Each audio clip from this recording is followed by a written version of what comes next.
দেশের জনসংখ্যা যেমন বাড়ছে তেমনি জলবায়ু পরিবর্তন, পরিবেশ দূষণ, বায়ু দূষণ সহ বিভিন্ন কারণে মানুষের রোগব্যাধির সংখ্যাও বেড়ে চলেছে। তাই প্রয়োজন হয়ে পড়েছে মানসম্মত চিকিৎসা সেবার।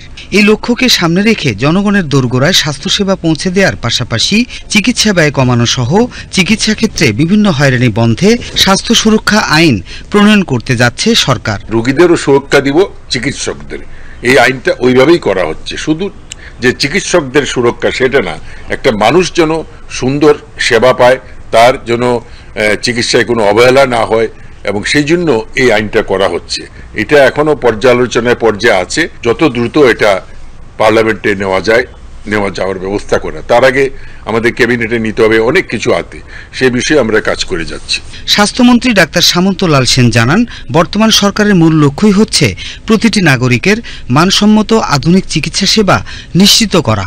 সেই লক্ষ্যের সফল বাস্তবায়ন করতেই স্বাস্থ্য সুরক্ষা আইন প্রণয়ন করছে সরকার।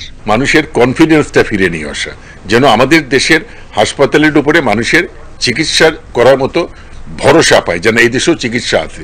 শুনেন, বিদেশ থেকেও তো রুগী আসছে। শেখ হাসিনা বানু ইনস্টিটিউটে বিদেশ থেকে ভুটানের রুগীর চিকিৎসা হচ্ছে। তো সুতরাং আমাদের মাননীয় প্রধানমন্ত্রী, উনি তো বিদেশ যাচ্ছেন না, উনি তো ওনার চক্ষু পরীক্ষা করছেন বাংলাদেশে। এরকমভাবে আমাদের সমস্ত মাননীয় সংসদ সদস্য, মাননীয় মন্ত্রী মহোদয়রা যদি আমাদের দেশের হাসপাতালগুলোতে চিকিৎসা যান, তাহলে কিন্তু সাধারণ মানুষের কনফিডেন্সটা ফিরে আসবে। এই আইন প্রণয়নের ফলে চিকিৎসা ক্ষেত্রে মানুষের নানাবিধ হয়রানি বন্ধের পাশাপাশি ব্যয় সাশ্রয়ী চিকিৎসা সেবা যেমন নিশ্চিত হবে, তেমনি চিকিৎসা নিতে মানুষের বিদেশ যাওয়ার প্রবণতাও কমে আসবে বলে জানান স্বাস্থ্যমন্ত্রী। শরীফুল ইসলাম, বাংলাদেশ টেলিভিশন, ঢাকা।